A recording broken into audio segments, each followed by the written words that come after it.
Now let's come to part number 31. This is again from your study material. Number 31. Messrs Alpha has a factory with two manufacturing departments X and Y. Part of output of department X is transferred to department Y for further processing and balance is directly transferred to selling department. तो कुल मिलाकर तीन department है X, Y and selling department. क्या दिया है? Part of the output of department X is transferred to department Y for further processing and the balance is directly transferred to selling department. The entire production of department Y is directly transferred to selling department. Interdepartmental stock transfers are made as follows. X department to Y department at 33 1/3% over departmental cost. X department to selling department at 50% over departmental cost and Y department to selling department at 25% over departmental cost. So department X department Y और selling department को transfer करता है and department Y सिर्फ selling department को transfer करता है.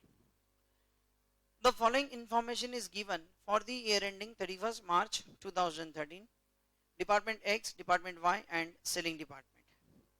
Opening stock finished goods में 60 at rupees 60,000, Y के पास 20 at 40,000 and selling department pass 50 at 1,28,000. Then raw materials, under that raw material consume department X के लिए 1,82,000, Y का 20,000. सेलिंग में कुछ रॉ मटेरियल कंजम्पशन नहीं है. लेबर चार्जेस X के लिए 70,000, Y के लिए 32,000. सेलिंग के लिए कुछ भी नहीं है. Sales is only for department, selling department का सेल्स है 120 and closing stock of finish goods department X के पास है 40, Y के पास है 50 एंड सेलिंग के पास है 60. क्वांटिटेटिव इंफॉर्मेशन दी आपको. Out of the total transfer by X department 30 units were transferred to selling department. क्या दिया है? Out of the total transfer by X department 30 units were transferred to selling department while the remaining to department Y. Per unit material and labor consumption of X department on production to be transferred directly to the selling department is 300% of the labor and material consumption of units transferred to Y department. General administration expenses rupees 1,80,000 and prepare departmental profit and loss account and general profit and loss account. पहले तो मैं AC लगा लेता हूँ, थोड़ा माहौल ठंडा कर लेता हूँ. ठीक है. अरे पसीना पसीना हो रहा है, क्या सर सर बातें किए जा रहे हो. So, see what is given to you. पढ़ो पहले, यहाँ ध्यान दो, important issue है. What is given to you? Last para पढ़ो जरा आप. Of the total transfer by X department, 30 units were transferred to selling department. Department X ने जितना भी ट्रांसफर किया, अब डिपार्टमेंट X क्या करता है? डिपार्टमेंट Y को भी देता है और सेलिंग को भी देता है. तो डिपार्टमेंट X ने जितने भी यूनिट ट्रांसफर किए उसमें से 30 यूनिट्स उसने सेलिंग को ट्रांसफर किए while the remaining to department Y. तो जितने भी ट्रांसफर किए उसमें से 30 यूनिट्स उसने सेलिंग को और बाकी के यूनिट्स Y को ट्रांसफर किए. और बाकी के मतलब कितने वो तो फाइंड आउट करना पड़ेगा शायद. Then per unit material and labour consumption of X department on production to be transferred directly to the selling department is 300% of the labor and material consumption of units transferred to Y department. Department X जो unit department Y को transfer करता है, ठीक है, वैसे ही वो department X selling department को भी ट्रांसफर करता है. लेकिन जब आप सेलिंग डिपार्टमेंट को ट्रांसफर करते हो तो उस एक यूनिट में जो मटेरियल और लेबर कॉस्ट लगती है वो डिपार्टमेंट Y को जो कॉस्ट लगती है उसके 300% है, मतलब 3 टाइम ज्यादा है. Are you getting? अरे पढ़ो ना, वहां दिया है, पढ़ो पढ़ो पढ़ो बच्चों. ठीक है, आज तो अब घर पे जाके इतना ही काम करना. 2 मार्कअप के प्रॉब्लम और ये अभी जो होगा वो होगा. ठीक है, ये प्रॉब्लम. ठीक है, आज के दिन अगर आप इतना भी कर लेना तो भी बहुत है. Per unit material and labor consumption of X department on production to be transferred directly to the selling department is 300% of the labor and material consumption of unit transferred to Y department. General administrative expenses rupees 1,80,000. ठीक है. अब बहुत कुछ चीजें आपको problem solve करते हैं तो आपको समझ में आएगी. ठीक है. अब एक काम करें, सबसे पहले आप लोग डिपार्टमेंटल ट्रेडिंग अकाउंट हम बनाएंगे, बट वो ट्रेडिंग अकाउंट पहले सिर्फ क्वांटिटी का होगा, वैल्यूज का नहीं. ठीक है. पहले तुम जरा क्वांटिटी क्लियर कर ले, किसने किसको कितना ट्रांसफर किया है. ठीक है. So first what I will prepare is, पहले तो मैं वर्किंग नोट बना रहा हूं यहां पर. सबसे पहले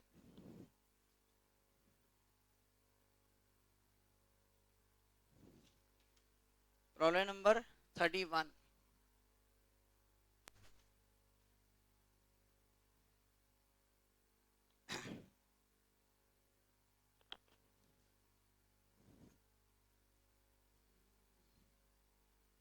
डिपार्टमेंटल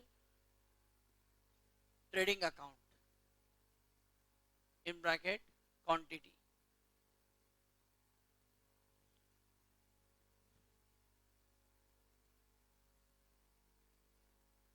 दो मिनट ध्यान दो आप लोग. X Y Z,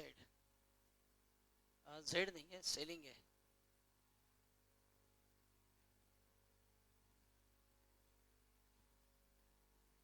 X Y and selling. 2 minute ध्यान दो please. Please do not right, just concentrate. समझ के लो पहले. अभी आप देखें, सबसे पहले ये सिर्फ मेरा क्वांटिटी का अकाउंट है, वैल्यूज का नहीं, अमाउंट का नहीं है. This is only quantity. तो आपके सबसे पहले ओपनिंग स्टॉक. ओपनिंग क्वांटिटी कितनी है? डिपार्टमेंट एक्स के पास 60, वाई के पास 20 एंड सेलिंग के पास 50. ठीक है. Then closing stock, it is 40, 50, 60. ठीक है. अभी सेल्स क्वांटिटी, सेलिंग डिपार्टमेंट की सेल्स क्वांटिटी दी है आपको, कितनी? वो 120. So this is by sales 120. ठीक है. अब एक स्टेटमेंट आपको दिया था, लास्ट पैरा पढ़े. Out of the total transfer by X department 30 units were transfer to selling department. X ने अपने जितने भी यूनिट ट्रांसफर किए उसमें से 30 यूनिट्स आपने एक्स को ट्रांसफर किया. ठीक है. सॉरी, 30 यूनिट्स आपने सेलिंग को ट्रांसफर किया. सो एक्स डिपार्टमेंट ने ट्रांसफर किया सेलिंग डिपार्टमेंट को, तो एक्स के लिए सेल्स है वो. ठीक है. इसका मतलब बाय ट्रांसफर टू सेलिंग कितना? 30. अब ये 30 आपने सेलिंग को ट्रांसफर किया, इसका मतलब सेलिंग के लिए वो आया. So to transfer from department X से कितने? 30. करेक्ट. अब सिंपल सी बात है, देखो सेलिंग के पास सेल की है और इसके बाद भी 60 है आपके पास. इसका मतलब है टोटल यूनिट्स कितने? 180. राइट. दिस 180. अब इस 180 कहां से आया आपके पास? 50 आपके पास थे, 30 आपको एक्स से आ गए. अभी भी कितने शॉर्ट है? 100. इसका मतलब ये 100 किससे आए? आपको y से आए. Are getting? 120 you sold, in spite of selling 120 still stock is 60. इसका मतलब आपका कुल मिलाकर 180 है. तो ये 180 कहां से आए? ऑलरेडी आपके पास थे 50, 30 आए डिपार्टमेंट एक्स से. सो इसका मतलब this 100 is from department Y. Department Y से आए 100. इसका मतलब है डिपार्टमेंट वाई के क्रेडिट में आएगा. Transfer to selling department is 100. So Y sales तो कुछ भी नहीं करता y, ठीक है। सो 100 अपना सब कुछ y जो वो सिर्फ सेल्स को देता है। सो 100 सेल्स को दिए, instead of transferring 100 units to selling department still the stock is 50। इसका मतलब कितना आपके पास 150। सो दिस इज 150। अब y के पास कहां से आता है x से। 150 में आपके पास ऑलरेडी कितना था 20। इसका मतलब कितना है आपको x से, सेलिंग से तो आपको कुछ नहीं आना है, आप तो सेल्स को देते हो, ठीक है। तो 130 किससे आए आपको, x से आए। इसका मतलब है x ने ट्रांसफर किए किसे, जब y ने लिए ना x से, इसका मतलब x ने दिए y को, इसलिए ट्रांसफर टू डिपार्टमेंट y कितना 130 ये दिए। इसी का मतलब है 30 प्लस 130 प्लस 40 कितना हुआ 200। This is what 200। ऑलरेडी कितना आपका 60। इसका मतलब 140। This is what you manufacture with the help of your raw material and labour.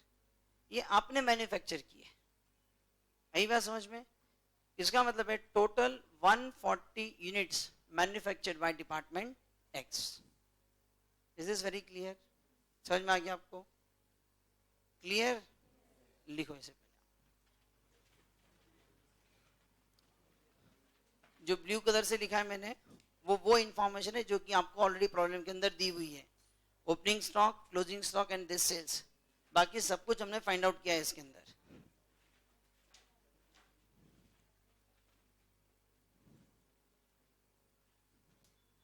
समझ में आ गया सबको। तो फिर से पूछता हूँ, इज इट वेरी क्लियर, पक्का। चलो फिर लिखो फटाफट आप।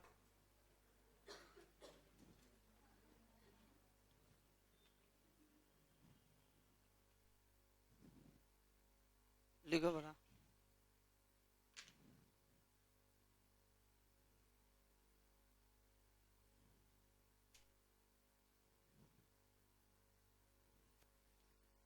कॉपी करने में मास्टर है सब सब्जेक्ट।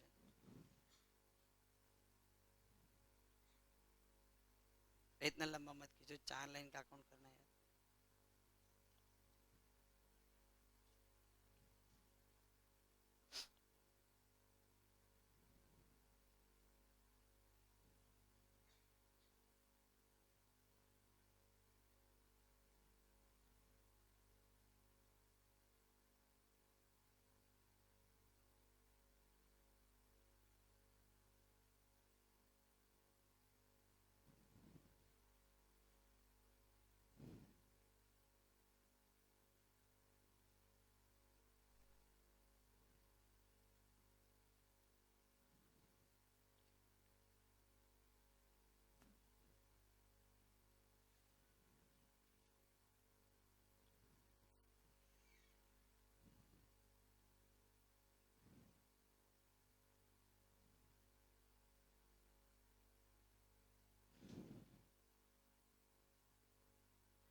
सो अब आपने fill in the blanks complete किया होगा सब, ठीक है। So this 120 60 is 180, this is 180, ठीक है। सो हियर कितना है फिर आपको, y से कितना है आपको, डिपार्टमेंट y से, दैट बैलेंसिंग फिगर इज 100, ये आपके बैलेंसिंग फिगर, ठीक है। और ये मतलब y ने ट्रांसफर किए सेलिंग को, इसलिए y के क्रेडिट में this is 100। So 100 plus 50 is 150, so y के पास 150। इसका मतलब है y के पास तो आएंगे किससे, सिर्फ डिपार्टमेंट x से कितना 130, ठीक है। इसका मतलब है this 130 is transfer to department y 130, ठीक है। सो एक से बाद 30 plus 130 plus 40 is 200, this is what 200, already 60, इसका मतलब 140, this is what manufacture, don't say purchase, ठीक है। ये हमने मैन्युफैक्चर किए with the available raw material, जो भी रॉ मटेरियल आपने परचेज किया और जो लेबर आपने एम्प्लॉय किया, on that basis you manufactured 140 units. Clear, किसने कितनी क्वांटिटी किसको ट्रांसफर की, किससे कितनी ली, ये क्लियर हो गया। ये हमारा क्वांटिटी अकाउंट है, अमाउंट का नहीं। नाउ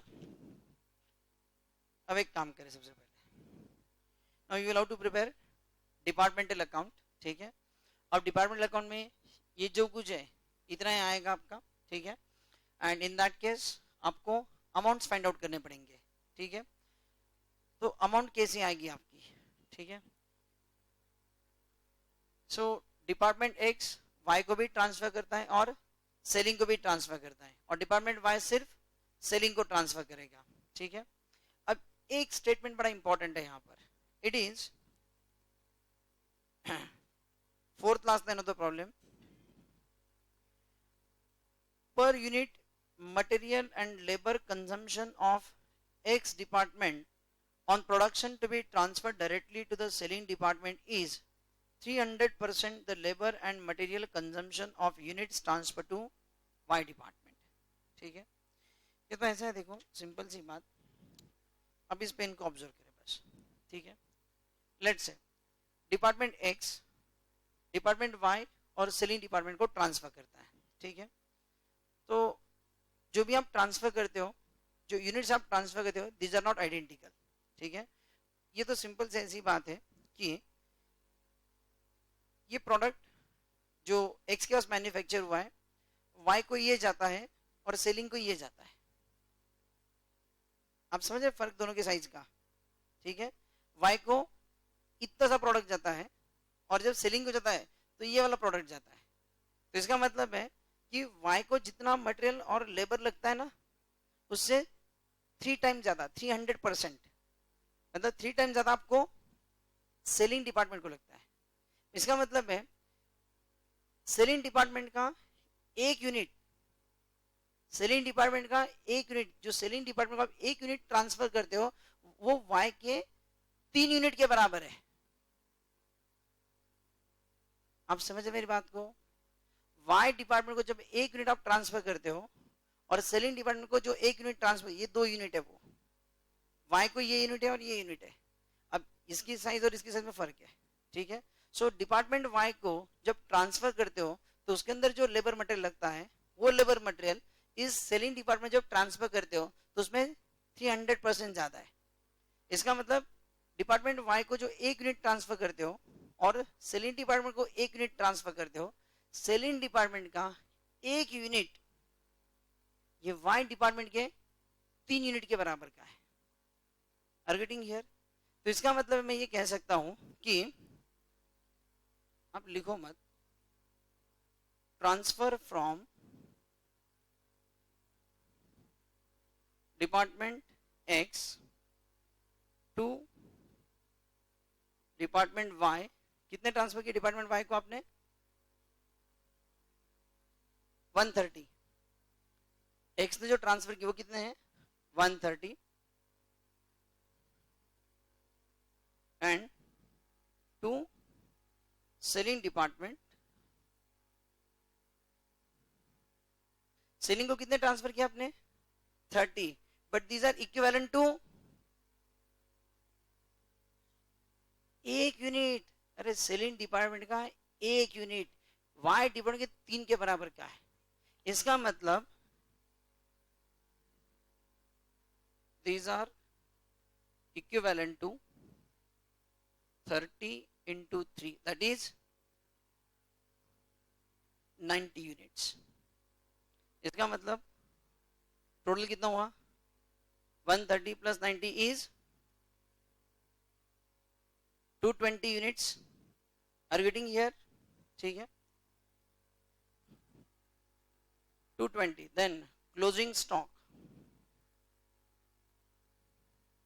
जो कि एट नॉर्मल हम कंसिडर कर रहे हैं 40 यूनिट्स. इसका मतलब total quantity eight department x is 260 units. अब मेरी बात समझ रहे हैं? ये देखो, डिपार्टमेंट एक्स को अपने डिपार्टमेंट एक्स के लिए ट्रांसफर कितना आपका 30, ठीक है, y के लिए 130 और क्लोजिंग में 40. तो ऐसा देखा तो ये 200 ही है. लेकिन ये जो 30 यूनिट जो आपने ट्रांसफर किए ना, ये y के 1 यूनिट के 3 के बराबर का है. ठीक है, सो सिंपल से अगर आप देखें इसको, सो दिस 30 कहने के लिए 30 है लेकिन वो 90 के बराबर का है. Got it? So this 30 if I take it 90, आप चेंज मत करना आपके अकाउंट में, मैं सिर्फ समझाने के लिए बता रहा हूँ आपको. ठीक है, सो दिस 90 y के बराबरी में अगर देखें तो ये 90 यूनिट्स हो गए. ठीक है, so 90 plus 130 220 and 40 260. So it is as good as you having the 260 units. ठीक है, अब ये 260 यूनिट्स की टोटल कॉस्ट क्या है? ठीक है, कॉस्ट ऑफ मैन्युफैक्चरिंग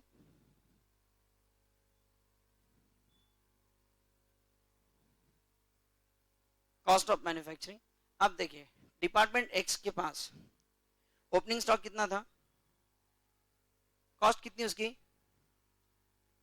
अरे बोलो ना, 60,000 प्लस रॉ मटेरियल कितना परचेज किया आपने? 1,82,000 प्लस वेजेस कितने पेड किए? 70,000. इसका मतलब है ये 260 यूनिट की टोटल कॉस्ट कितनी आपकी? ओपनिंग स्टॉक 60,000 का भी कंज्यूम हो गया, रॉ मटेरियल भी परचेज किया, ऊपर से लेबर भी लग गया आपको. सो कुल मिलाकर टोटल कॉस्ट कितनी इनकर की आपने? 3 lakh. Is it 3,12,000? 3,12,000. Therefore, cost per unit 3,12,000 divided by 260. It is 1,000. एक यूनिट की कॉस्ट कितनी हो गई? 1,200. Are you getting here? ठीक है, हमारे पास डिपार्टमेंट एक्स ने कुल मिलाकर 260 यूनिट मैन्युफैक्चर की है. ठीक है, मैंने इस बार एवरेज कॉस्ट यूज किया है, मैंने ओपनिंग की भी क्वांटिटी, ओपनिंग की भी कॉस्ट कंसिडर की इसके अंदर. ठीक है, 130 यूनिट जो आपने वाई को ट्रांसफर किए, जो सेलिंग को ट्रांसफर किए, वो 90 के बराबर का है. 1 unit is equal to 3 units. So 30 into 3 90. So 130 plus 90. This is what you transfer. ये ट्रांसफर करने के बाद भी 40 क्लोजिंग में. इसका मतलब आपके पास कुल मिलाकर 260 यूनिट है, और ये 260 यूनिट जो मैन्युफैक्चर हुए आपके पास, इसके लिए जो टोटल कॉस्ट इनकर हुई है वो कितनी है आपकी? 3,12,000. Opening stock plus raw material purchase plus labour charges, तीनों मिलाकर 3,12,000. So your total cost 3,12,000 to manufacture 260 units. Are you getting this point? So 3,12,000 divided by 260. Your cost per unit is 1,200. ठीक है? Then, therefore, transfer to department Y. कितने units transfer किया आपने? 130. So 130 units at 1,200. कितनी हो गई cost? करो जरा आप कैलसी पर. 130 into 1,200. हाँ, बुक्स में मत देखो. 1,56,000. धीरज कॉन्सेंट्रेट हियर 1,56,000 एड। अब जब आप y को ट्रांसफर करते हो, ये तो कॉस्ट हो गई ना, ट्रांसफर कॉस्ट से थोड़ी होता है, उसमें तो प्रॉफिट ऐड होगा आपका। So it is the profit x department to y department and 33 1/3 over departmental cost. So add profit 33 1/3% of 1,56,000 52,000, so that is 2,08,000 is the transfer price जो x ने y को ट्रांसफर की। Similarly this is transfer to department y and then selling department को जो transfer किया आपने, it is 90 units 1200 कितना 1,08,000 add profit वो कितना आपका 1,08,000। डिपार्टमेंट एक्स जब ट्रांसफर करता है सेलिंग को, X department to selling department at 50% over departmental cost. So 1,08,000 का 50% 54,000, so 1,62,000.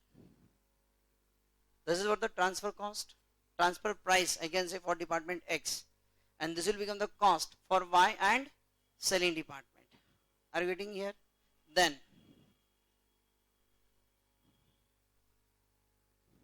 अब ये जो हमने फाइंड आउट किया, हियर हमने फाइंड आउट किया कि डिपार्टमेंट एक्स की एक यूनिट की मैन्युफैक्चरिंग कॉस्ट और फिर जो यूनिट्स उन्होंने डिपार्टमेंट वाई और डिपार्टमेंट और सेलिंग डिपार्टमेंट को ट्रांसफर किया उसकी ट्रांसफर प्राइस। क्लियर? चलो इतना लिखो तो सही।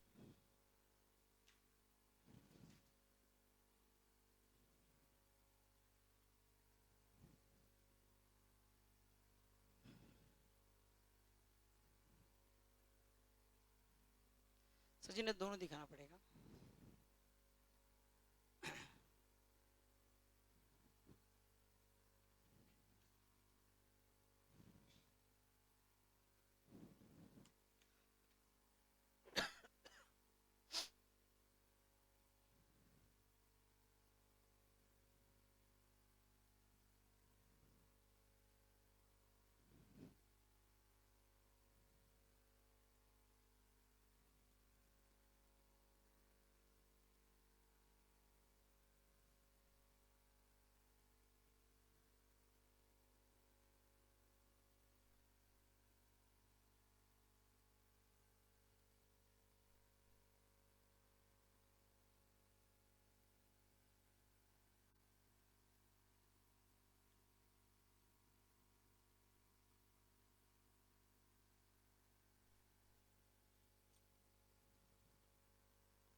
हो गया सबका?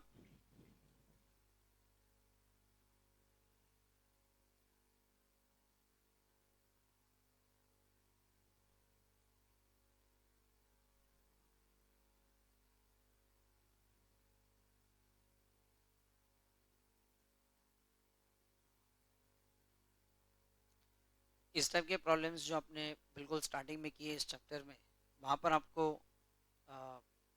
100% ट्रांसफर टू डिपार्टमेंट बी या फिर डिपार्टमेंट सी को, या फिर कुछ प्रोपोर्शनेट ट्रांसफर दे दे आपको, 30% इस डिपार्टमेंट को ट्रांसफर किया, बचा हुआ दूसरे डिपार्टमेंट को किया, तो जो कितना परसेंट आपने ट्रांसफर किया, वो जो इन्फॉर्मेशन है, that information this time is given in the form of quantity. Department X ने वाई को दिए 130 यूनिट्स और सेलिंग डिपार्टमेंट को दिए 30 यूनिट्स, लेकिन जो 30 यूनिट्स जो आपने ट्रांसफर किए, ये 30 यूनिट्स वाई के एक यूनिट के, वाई के 3 यूनिट के बराबर एक यूनिट है वो, ठीक है। So even though you transfer this 30 units, उसका कॉस्ट फाइंड आउट करते वक्त आपको ये 30 कंसिडर नहीं करने की, this is to be consider as 90 units है, क्योंकि 3 टाइम्स ज्यादा मटेरियल एंड लेबर लगा है उसके लिए, इक्विवेलेंट यूनिट्स आर 90, ठीक है। सो यहाँ तक क्लियर हो गया आपको? Cost per unit came to 1200, फिर जितने नंबर ऑफ यूनिट्स हमने ट्रांसफर किए, that number of units into cost plus profit. लगे हाथ एक काम कर लो, क्लोजिंग स्टॉक लिख लो इसका, closing stock at department X. अब 40 यूनिट है ना आपके पास, so 40 units at rupees 1200, 48,000, 48,000,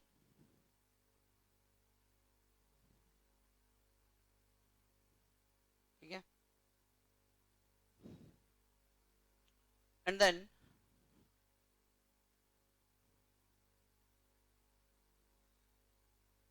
next, now department Y.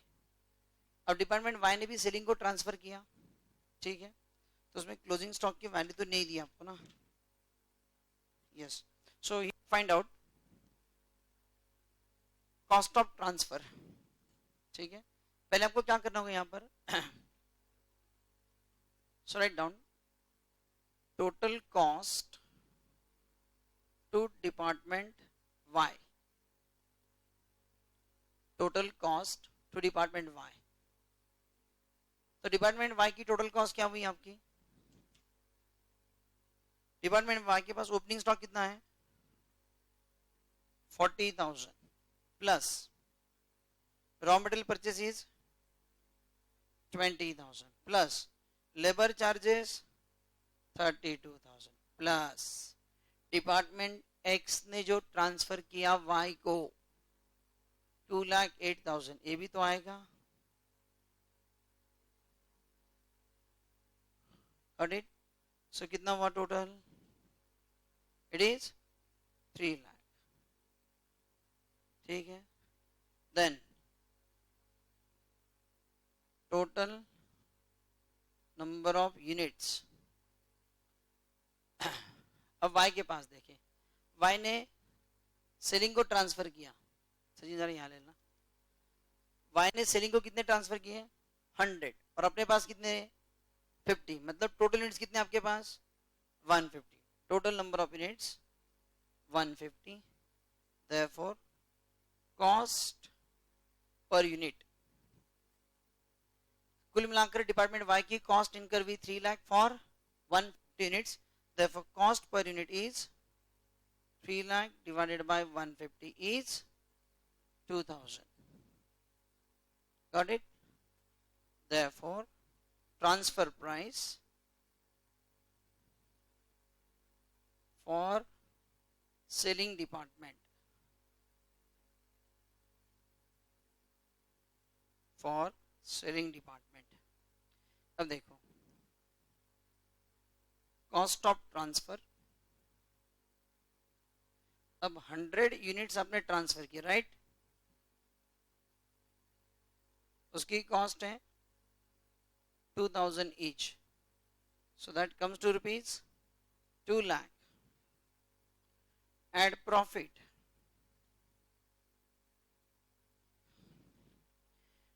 Y department to selling department at 25% over departmental cost. So add profit 25% of 2 lakh is rupees 50,000. Therefore,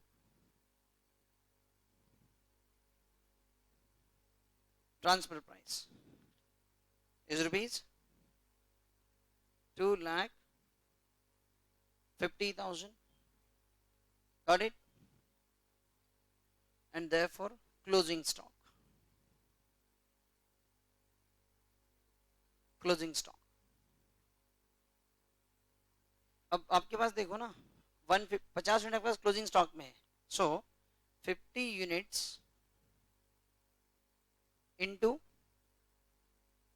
2000 is equal to rupees 1 lakh. You get department Y का closing stock. ठीक है. अब selling department जो दिया आपका, अच्छा before that ये clear हो गया आपको? This is very clear. Then selling department ने जो 120 यूनिट्स का सेल्स किया उसकी सेल्स वैल्यू दी नहीं है आपको. ठीक है. उसकी सेलिंग प्राइस दी है आपको कहीं पर?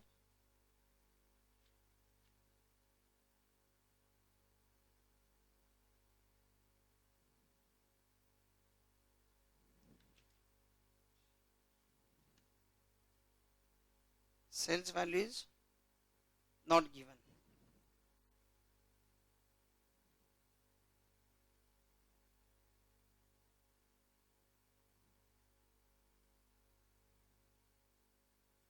अच्छा ठीक है, कोई बात नहीं, उसके लिए हम कुछ निकालेंगे आगे फिर. चलो तो एक काम कर ले, अभी आप पहले ट्रेडिंग अकाउंट बना लो. आप टैबुलर फॉर्म में ट्रेडिंग अकाउंट बना लो आप.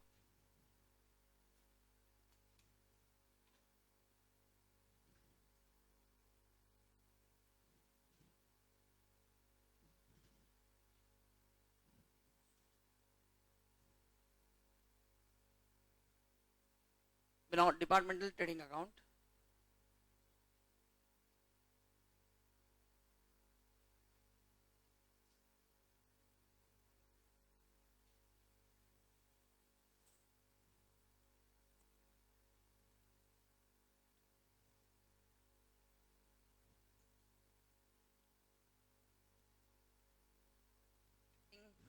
It is X, Y and selling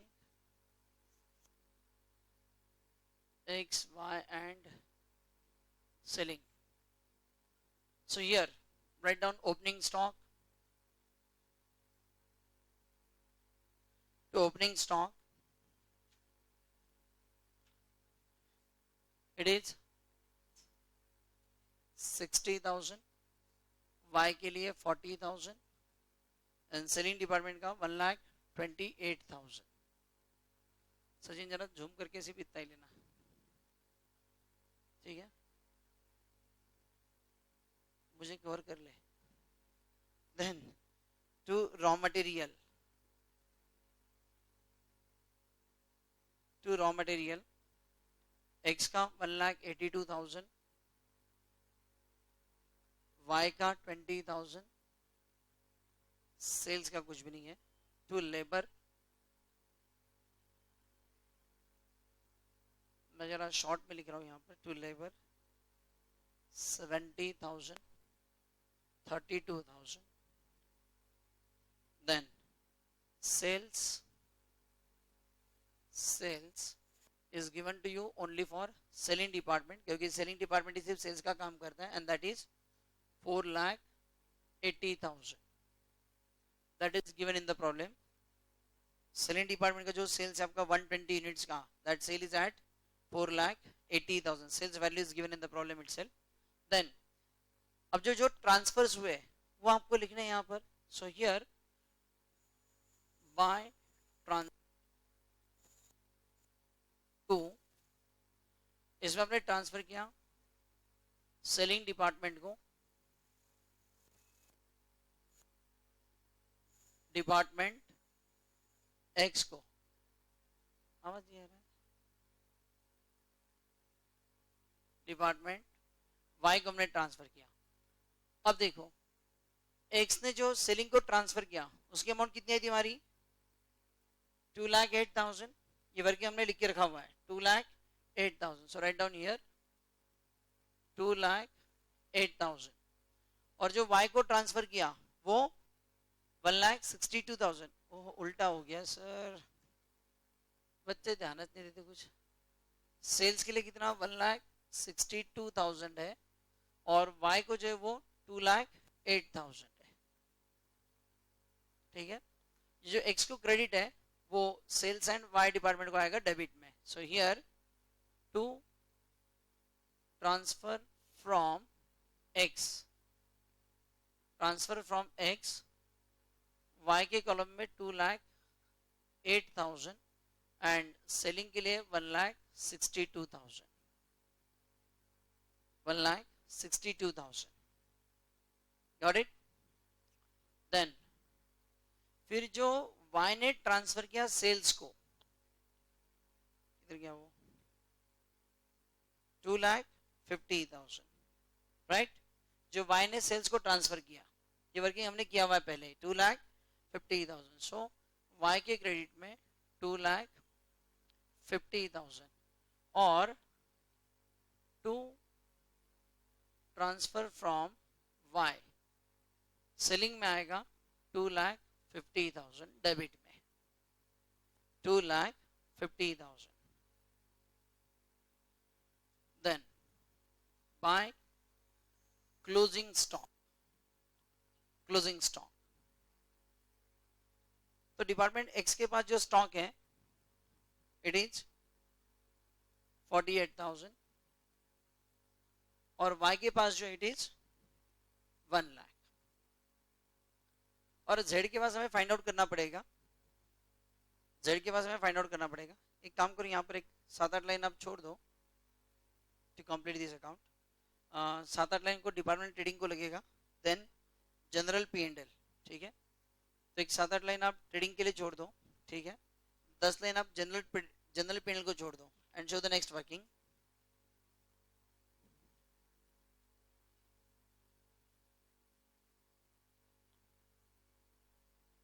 general P&L के 5-7 लाइन छोड़ देता हूँ। ठीक है, अब हमको क्लोजिंग स्टॉक फाइंड आउट करना है डिपार्टमेंट सेलिंग डिपार्टमेंट का। ठीक है, सो शो द वर्किंग। अब मेरे पास स्पेस नहीं है इसलिए मैं ये वाला ये वर्क लिखा ना आपने पहले से। ठीक है, तो इसको मैं रफ कर देता हूँ। अब आप देखो department selling department total stock कितना है 120 एंड 60 इज 180। ठीक है,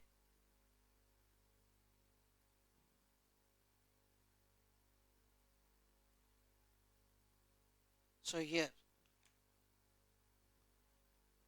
closing stock at selling department, you write down total cost, total cost। तो सेलिंग डिपार्टमेंट की टोटल कॉस्ट क्या है बोला, see here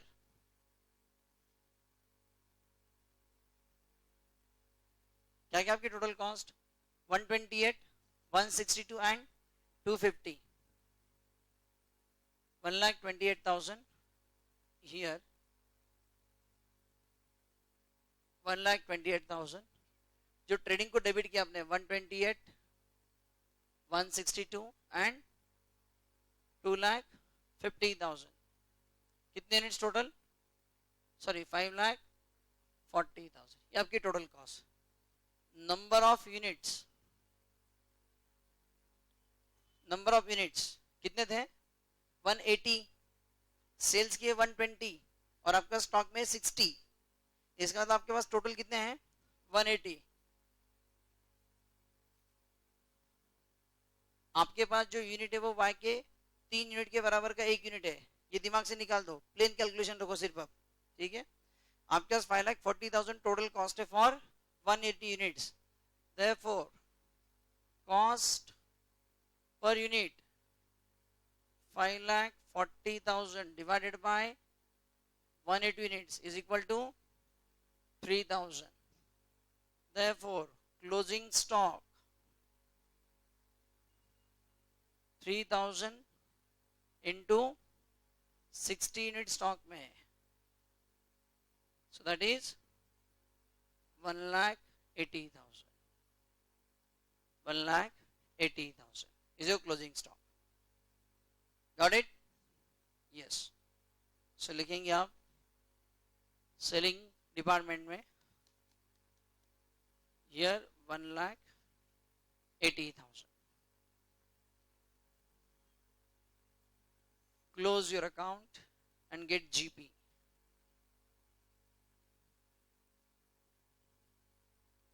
To GP carried down. Check कर लो for department X 1,06,000.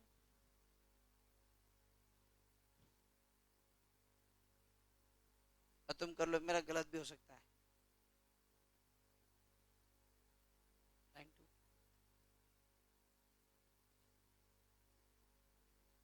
नहीं, लाइन 2 भी रखते हैं. 1,06,000, 50,000 एंड सेलिंग का 1 लाख. Is it 1,20,000?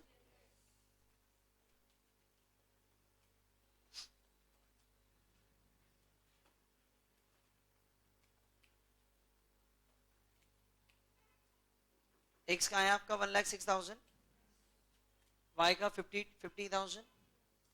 एक सिंपल सी बात है, देखो, ठीक है. एक्स ने, लिसन, एक्स ने जो ट्रांसफर किया, किसी किसे ट्रांसफर किया? वाई एंड सेलिंग को. तो जब आपने वाई को ट्रांसफर किया ना, तब आपका प्रॉफिट कितना था? सचिन यहाँ पे लाओ, 52,000, ठीक है. और जब आपने सेलिंग को ट्रांसफर किया तो प्रॉफिट कितना था आपका? 54. तो 54 एंड 52, इतना तो आपका प्रॉफिट है. इतना आपके अकाउंट में आना चाहिए. वाई है आपका 1,06,000, ठीक है. सिमिलरली डिपार्टमेंट वाई ने जब ट्रांसफर किया सेलिंग को, तो व्हाट इज द प्रॉफिट? 50,000. तो आपका जीपी इतना ही आने वाला है, 50,000. क्लियर? समझ में आ गया सबको? देन अब सबसे इंपॉर्टेंट क्या है? स्टॉक रिजर्व, जो कि डिपार्टमेंट वाई के पास जो स्टॉक है 1 लाख, जो 1 लाख का स्टॉक है, उसमें कुछ ना कुछ स्टॉक डिपार्टमेंट एक्स से आया हुआ है, ठीक है. और जो सेलिंग के पास स्टॉक है ना 1,80,000, इसमें तो बड़ा धिंगाना चाहिए, क्योंकि इसमें कुछ वाई से आया हुआ और कुछ एक्स से आया हुआ, और जो आया उसमें आपको दोनों का स्टॉक रिजर्व फाइंड आउट करना है. तो प्रॉब्लम अपने ओरिजिनल औकात पे आ गया आप, ठीक है. अब जाके प्रॉब्लम आपके बजट में है, ठीक है. सो हियर अब वो जो भी स्टॉक रिजर्व है, that is to be adjusted against common profit. इसलिए आप क्या करेंगे? जनरल पी&एल आपने बनाया हुआ है, अब क्या करेंगे? पहले ग्रॉस प्रॉफिट आप ब्रॉट डाउन करेंगे, इनर कॉलम में लेंगे, आउटर में उसकी टोटल आएगी, और फिर आप स्टॉक रिजर्व डेबिट में लेंगे, ठीक है. सो हियर जनरल पी&एल में by GP brought down, department X, Y and selling.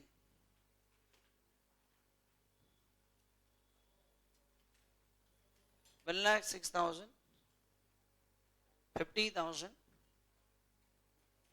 and 1,20,000. 2,76,000.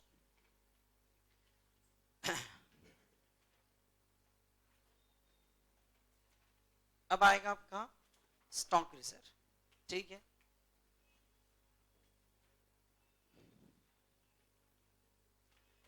अब देखो, ऐसे डबल ट्रांसफर वाले अपने कुछ प्रॉब्लम किए हुए पहले भी, ठीक है. मुझे याद है department A was transferring to department B and then transferring to C and B was transferring to C. ऐसे कुछ प्रॉब्लम्स हुए हमारे, ठीक है.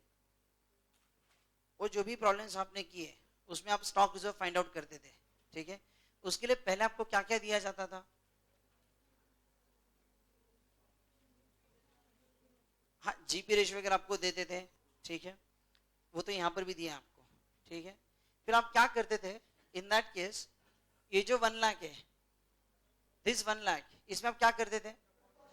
प्रोपोर्शनेट स्टॉक, ठीक है, ऑफ डिपार्टमेंट एक्स, ये आप फाइंड आउट करते थे. वो आपको यहां पर भी करना पड़ेगा. देन सेलिंग के पास जो 1,80,000 है, इसमें proportionate stock of X and Y दोनों को निकालना पड़ेगा। लेकिन वो जो भी प्रॉब्लम्स आपने पहले किए ना, उसमें आपको ओपनिंग स्टॉक का स्टॉक रिजर्व भी देते थे ना।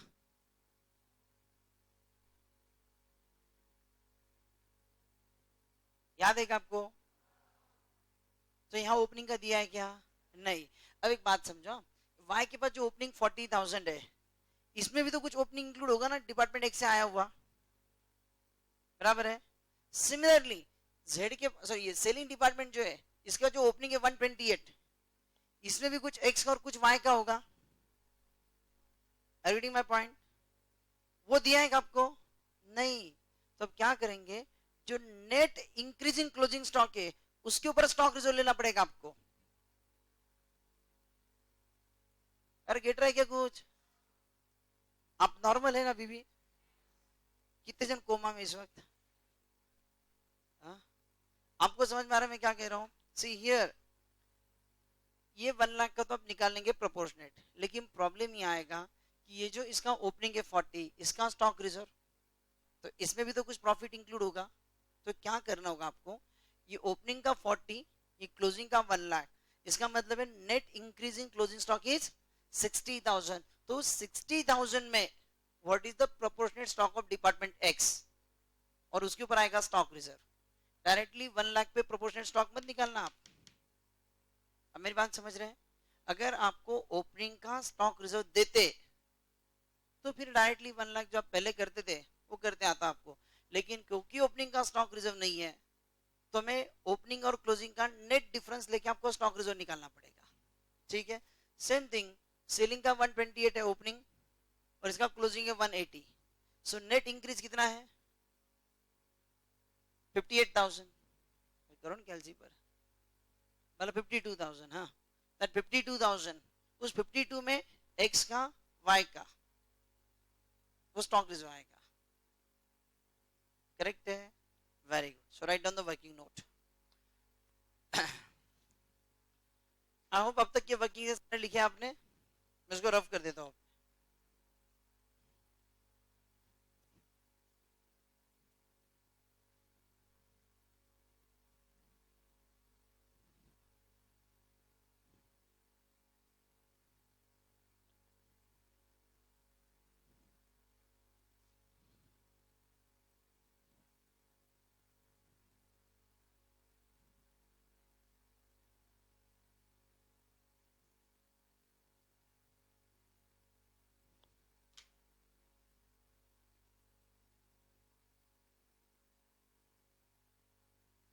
So here, now show the working of stock reserve. Stock reserve. In that सबसे पहले number 1 department Y. So write down net increase in closing stock.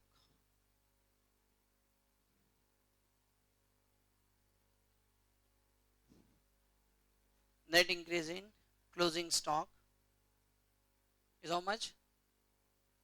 60,000.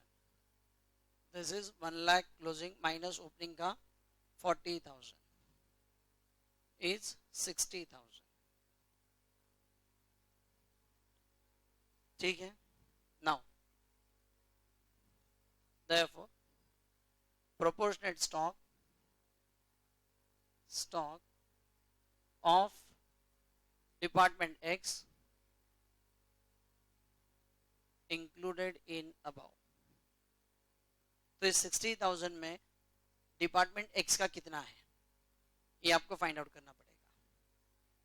अब सिंपल सी बात है, come to here now, during जो आपका 1 लाख का स्टॉक है, ठीक है, दिस 1 लाख स्टॉक मतलब नेट 60, ठीक है, this is made from your, ये ओपनिंग का ड्यूरिंग ईयर आपका ट्रांसफर हो गया होगा, इस बेसिस पर जो कुछ भी आपका ये जो 20,000 है उसमें से कुछ आया होगा, 32,000 का कुछ पार्ट आया होगा, और जो डिपार्टमेंट एक्स का है उसमें से कुछ आया होगा, और उन सब ने मिलाकर मतलब 20 प्लस 32 प्लस 2,08,000 इससे मिलाकर आपका 1 लाख बना हुआ है, तो उसमें इस 2,08,000 का प्रोपोर्शन कितना, ये हमें फाइंड आउट करना है। Is this clear? ये पता है ना आपको? ठीक है। So here 60,000 divided by your own is 20,000 plus 32,000 plus 2,08,000. So what is the proportionate for 2,08,000? Is it 48,000? 48,000. ठीक है। Therefore your stock reserve is equal to 48,000. अब डिपार्टमेंट एक्स जब डिपार्टमेंट वाई को ट्रांसफर करता था,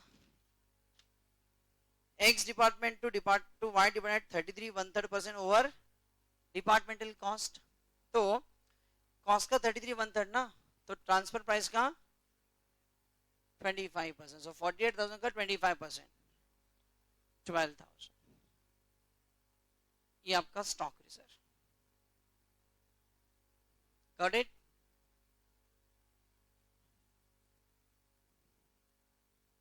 देन नंबर 2, सेलिंग डिपार्टमेंट।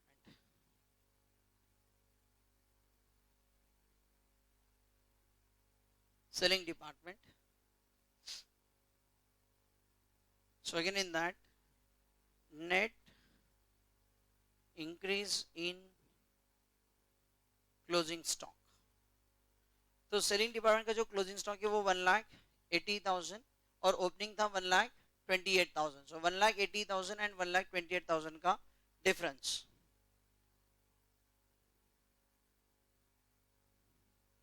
कितना है? 52,000. अब जो 52,000 का स्टॉक सेलिंग डिपार्टमेंट के पास है, ठीक है, नेट इंक्रीज वाला जो 52 है, इसमें डिपार्टमेंट एक्स के आया हुआ भी है और डिपार्टमेंट वाई से आया हुआ भी है, दो जगह से स्टॉक आता है आपके पास, ठीक है। सो हियर दिस 1,80,000 जो स्टॉक है आपके पास, actually net is 52,000. This is made from ये 1,62,000 and this 1,52,000.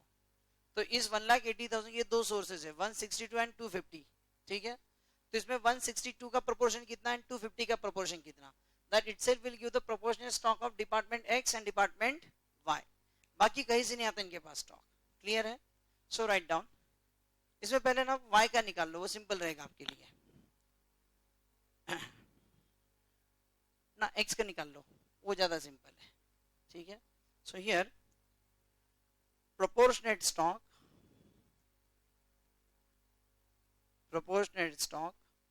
of department X included in above. So this 52,000 is to be divided by department X से आया हुआ था आपका 1,62,000 प्लस डिपार्टमेंट Y से आया हुआ 2,50,000. So what is the proportion for 1,62,000? तो 162 का प्रोपोर्शन कितना? 20,440, 20,447. Is it? Is it? Therefore ये डायरेक्टली X से सेलिंग को आ गया, तो इसमें X का डायरेक्ट प्रॉफिट इंक्लूडेड है. So therefore stock reserve is equal to 20,447 into, अब जब डिपार्टमेंट X सेलिंग को ट्रांसफर करता था ना, X department to selling department at 50% over departmental cost, 50% on cost मतलब ट्रांसफर प्राइस का 33.33%. बको कितना? 6,850 15 इज इट 6,816 राउंड अप कर लिया आपने, ठीक है।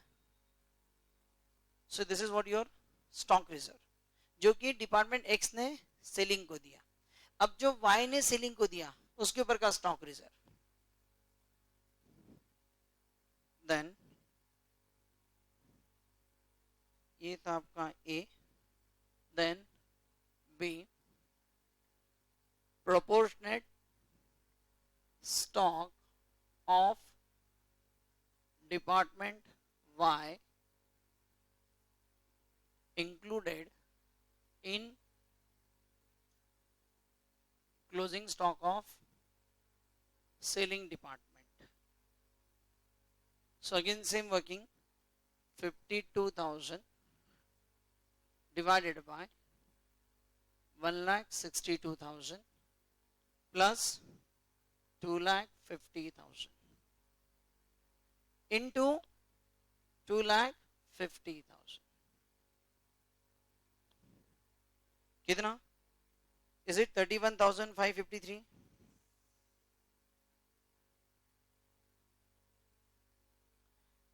अरे कुछ नहीं है, क्या करो इस 52,000 में से 20,447 लेस कर दो, बचा हुआ डिपार्टमेंट वाई का स्टॉक। इतना कैलकुलेशन नहीं करते बैठना, ये तो मैटर ऑफ फॉर्मेलिटी है, ठीक है। नॉलेज तो वो है कि 52,000 is the stock from X and Y, उसमें से एक्स आया 20,447, बचा हुआ वाई का स्टॉक है, बाकी कुछ नहीं है। जाने दो, जिनको समझा उनको ठीक है, जिनको नहीं समझा वो ये लिख लो 31,553, ठीक है। हाँ, तो इसमें आएगा आपका stock reserve of department Y का, सो 31,553 इनटू, अब जब डिपार्टमेंट वाई था ना, Y department to selling department at 25% over departmental cost, तो वाई जो ट्रांसफर करता है सेलिंग को, इट इज 25% ऑन कॉस्ट, इसका मतलब 20% ऑफ ट्रांसफर प्राइस। सो 31,553 का 20% कितना आता है, ये 6,311, ये हो गया stock reserve of department Y. Clear?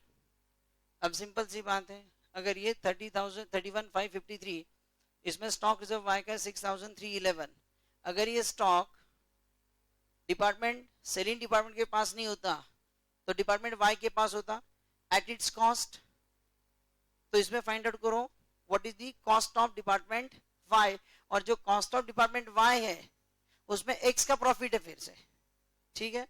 So here therefore cost to department Y is 31,553 minus 6,311,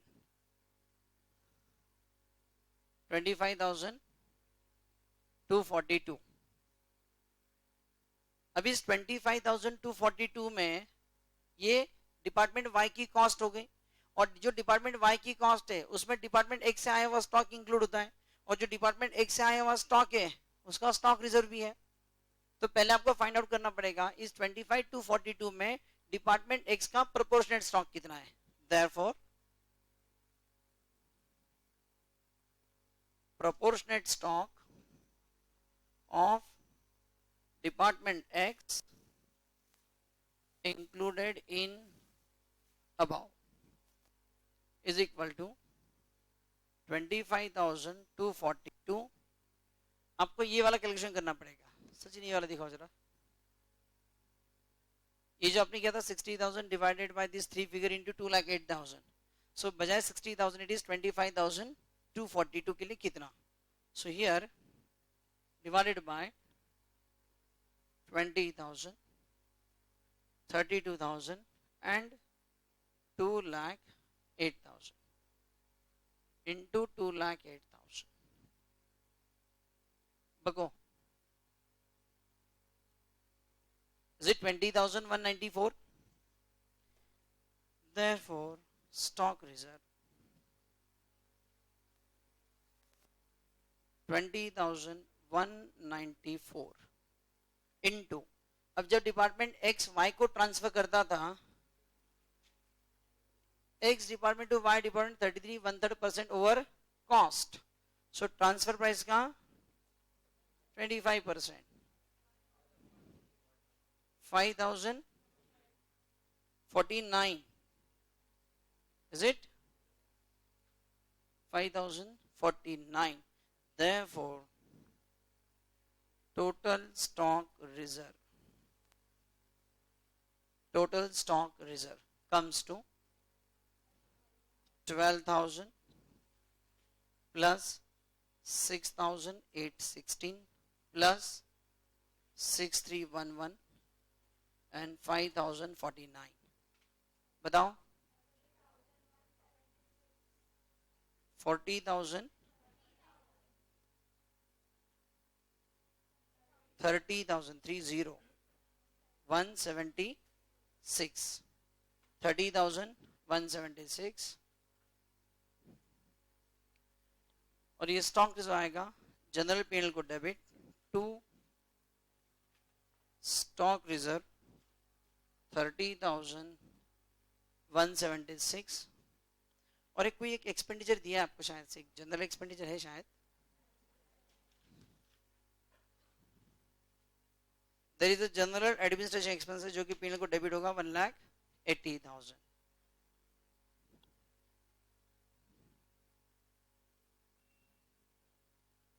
वो तो कॉमन एक्सपेंडिचर है फिर आपका 1,80,000 and therefore net profit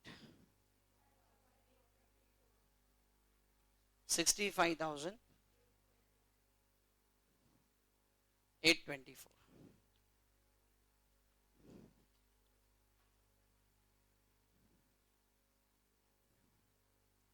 65,824 is it समझ में आ गया आपको क्या क्या करना था यहाँ पर ठीक है स्टॉक रिजर्व तो वैसे आपने पहले भी किया हुआ है समझो ठीक है सबसे इंपॉर्टेंट इश्यू यहाँ पर अगर कुछ है ठीक है तो दो बातें आपको सिर्फ समझनी है एक बराबर है ना तो दो बातें आपको समझनी है यहाँ पर एक तो सबसे पहले जो क्वांटिटीज का खेल है वो समझ में आना चाहिए आपको इसलिए सबसे पहले क्वांटिटी अकाउंट बनाया मैंने ठीक है सो कौन से डिपार्टमेंट ने किसको कितना ट्रांसफर किया है और उस बेसिस पे समझना है आपको कि डिपार्टमेंट एक्स ने खुद ने कितना मैन्युफैक्चर किया है तो क्वांटिटी अकाउंट आपको बनाना है ठीक है trading account of quantity only ये पहला स्टेप दूसरी इंपॉर्टेंट स्टेप ये है कि डिपार्टमेंट एक्स ने जो सेलिंग डिपार्टमेंट को ट्रांसफर किया है वो एक यूनिट वाई के 3 यूनिट के बराबर है इसका मतलब है जो एक्स ने सेलिंग डिपार्टमेंट को 30 यूनिट ट्रांसफर किए these are equivalent to 90 units what you transfer to department Y ये इशू अगर आपको समझ में आ गया बेड़ा पार है आपका क्लियर ये दो इशू आपको समझ में आने चाहिए फिर हमने आगे क्या हमने cost per unit find out किया प्रॉफिट ऐड करके आगे हमने ट्रांसफर कर दिया ठीक है ये दो issue third the most important one stock reserve निकालते वक्त सिर्फ क्लोजिंग स्टॉक का प्रोपोर्शन मत लो क्योंकि क्लोजिंग स्टॉक का प्रोपोर्शन आप लेंगे वो करेक्ट है लेकिन फिर ओपनिंग स्टॉक पर भी तो स्टॉक रिजर्व होता है लेकिन ओपनिंग स्टॉक का स्टॉक रिजर्व है नहीं आपके पास इसलिए क्लोजिंग माइनस ओपनिंग करके जो डिफरेंस आएगा उसके ऊपर जो आएगा that is your stock reserve तो net increase in closing stock ये आपको करना पड़ेगा are reading my point here समझ में आ गया अगर ओपनिंग का स्टॉक रिजर्व आपको देते तो उस केस में आपको सिर्फ जो फाइनल जो क्लोजिंग स्टॉक है उसमें डायरेक्टली आपको प्रोपोर्शनल स्टॉक निकालना पड़ता नेट इंक्रीज निकालने की जरूरत नहीं होती हाउ दिस इज क्लियर अच्छा और एक कॉम्बिनेशन में मेरी ओर से आपको बता के रखता हूं कभी ओपनिंग ज्यादा रहेगा तो हाँ स्टॉक रिजर्व उल्टा आएगा फिर वो आप डरो मत प्रिंसिपली चलो ना जो स्टॉक रिजर्व वही आएगा आपका जो net increase in closing stock जो है इंस्टेड ऑफ दैट ओपनिंग में ज्यादा है समझो तो क्या फर्क पड़ता है वही करो ठीक है और जो स्टॉक रिजर्व जो आपको डेबिट में लिखना है instead of it will be on credit side बस इतना आएगा नाउ दिस इज क्लियर समझ में आ गया okay so this is what your end of departmental account ठीक है आपका एसएम भी कवर हो गया प्रैक्टिस मैनुअल भी कवर हो गया प्लस क्लास के नोट्स के सभी प्रॉब्लम्स हो गए ठीक है आज के आज क्या करना आपने दो नहीं तीनों प्रॉब्लम हाँ 2 बार सॉल्व करना, करेक्ट। सो 3 प्रॉब्लम्स 2 टाइम, 6 प्रॉब्लम्स। लेकिन अगर आज के आज किया तो आपको समझेगा, 8 दिन के बाद तो सब खेलत हो जाएगा फिर से। 8 दिन के बाद फिर से नहीं समझेगा। आज अगर करेंगे तो 8 दिन के बाद आप दूसरे को भी समझा सकते हैं। लेकिन क्लियर?